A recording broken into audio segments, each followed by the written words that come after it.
The cock crowed once. Kokoroko. The sound echoed through the silent kingdom. Usually, that first crow was followed by another sound, the royal drummers announcing the beginning of another glorious day in Umuokoro. But this morning, nothing. No drums. No palace trumpets. No palace maids arguing over who cooked the best yam porridge.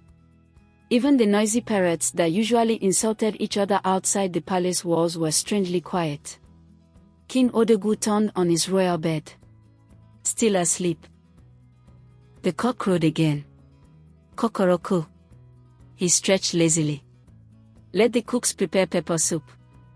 Today I shall eat goat meat before sunrise. Silence. He frowned. What nonsense. Has everyone become deaf? Still no answer. The king sat up. Then, his eyes widened. His royal bed was gone. Instead of sleeping on a magnificent ivory bed decorated with leopard skins, he found himself lying on a raffia mat so old that even termites had abandoned it. He blinked. Rubbed his eyes. Closed them. Opened them again. The mat remained. He slapped himself. Oh! The slap hurt. So this is not a dream. He looked around. The magnificent palace had vanished. The golden pillars. Gone. The silk curtains. Gone. The giant chandeliers. Gone. Instead, he was inside a tiny mud hut with a leaking roof.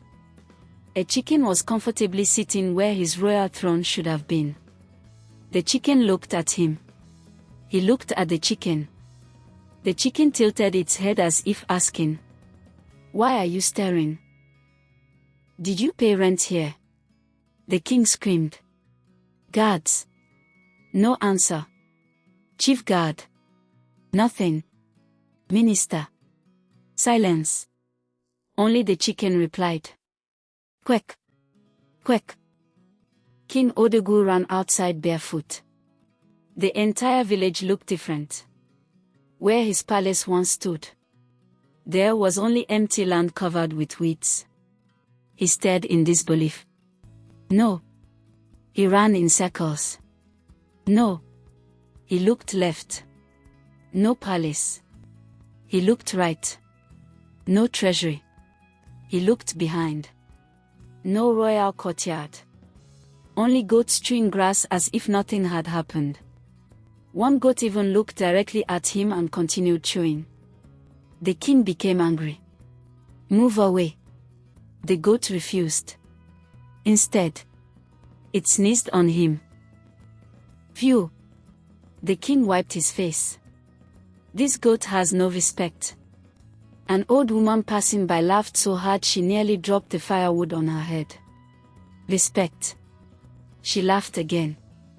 "My friend, goats only respect people who feed them." The king looked carefully. It was Mama Nkechi.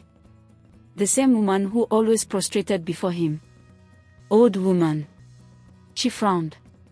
"Who are you calling old woman?" "I am your king." She laughed so loudly that nearby children abandoned their games. "Our king?" "Yes." "Then where is your crown?" The king touched his head. "Nothing." "Where are your guards?" "Nothing." "Where is your palace?" "Nothing." The children burst into laughter. One little boy shouted, "Mama, this man says he is the king." Another replied, "If he is the king, then I am the elephant that flies every Sunday." The children rolled on the ground laughing. The king's stomach suddenly growled. "Jaa!" He frowned. Impossible. Kings never noticed hunger. Food always arrived before hunger had the courage to appear. But today, hunger came personally. His stomach growled again. Louder. He walked to the marketplace. Surely somebody would recognize him. The market was full of noise. Women advertised their food. Fresh fish. sweet oranges, hot akara, palm wine. The smell alone nearly made the king faint. He approached a food seller. "My good woman." "Yes. Serve me your finest meal." She smiled. "With pleasure."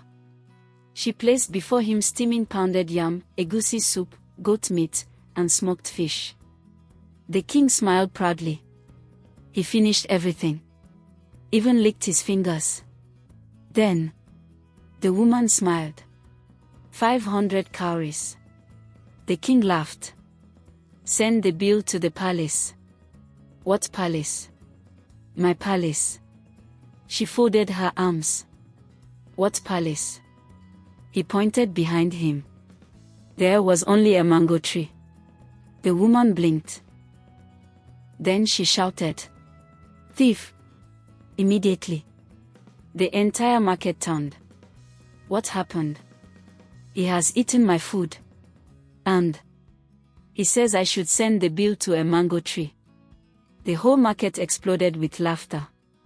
One old man laughed until his cap fell into the soup he was eating. Another man said, "This must be the new style of paying." The food seller grabbed the king's wrapper. "You will pay." "I have no money." "What?" "I said I have no money." The woman shouted, "Catch him." The king ran. She ran after him. The butcher joined. Then the pepper seller. Then children. Soon, half the village was chasing the former king. As he ran, dogs decided this looked like excellent entertainment. They joined too. One dog barked. Another barked louder. Soon 6 dogs were chasing him. The king jumped over baskets, dodged goats, slipped on plantain peels, fell inside a basket of tomatoes. The tomato seller screamed, "My tomatoes!" He stood, ran again, only to collide with a stubborn ram. Baa! The ram lowered its horns. The king looked left. People. Right. Dogs. Front. Ram. He whispered, "I miss my palace." The ram charged. The king climbed the nearest tree faster than a monkey escaping a hungry leopard. Below, the villagers laughed until tears rolled down their faces. One old man shook his head. "Life is funny." Another replied, "Yesterday people feared him. Today even goats are giving him assignments." Far away, under the shade of an iroko tree, sat the cleverest animal in all the surrounding villages. Tortoise. Nobody trusted him. Not even his own shadow. If Tortoise greeted you, "Good morning," sensible people checked whether the sun was still in the sky. He watched the entire drama. Then smiled. Whenever a mighty tree falls, he rubbed his shell. Firewood sellers become hopeful. His wife sighed. "What are you planning?" "I have not planned anything." She narrowed her eyes. That sentence alone means trouble. Tortoise stood. "My dear wife." "Yes. Today we are going to become rich." "How?" He smiled. "By helping someone." She gasped. "You? Helping?" "Of course. Without collecting something." He laughed. "My wife, have you forgotten who you married?" As the king finally climbed down from the tree after the ram lost interest, he noticed someone waiting beneath another tree. The old traveler. The same mysterious stranger. He was calmly roasting yam over a small fire. Without saying a word, he broke the yam into 2 pieces. He handed one piece to the king. The king hesitated. Yesterday, he had offered this man leftovers. Today, he was being fed by the same stranger. His hands trembled as he accepted the food. For the first time in his life, he ate without pride. The old traveler smiled gently. You have tasted hunger. The king lowered his head. You have tasted mockery. The king remained silent. You have discovered that respect borrowed from wealth disappears with wealth. A tear escaped the king's eye. The old traveler poked the fire with a stick. I warned you. I know. You laughed. I know. You believed tomorrow would look like yesterday. The king whispered. I know. The old man looked into the flames. The first lesson is over. The king looked up. First. The old traveler nodded. There are 7. The king swallowed hard. And if I fail? The old man smiled.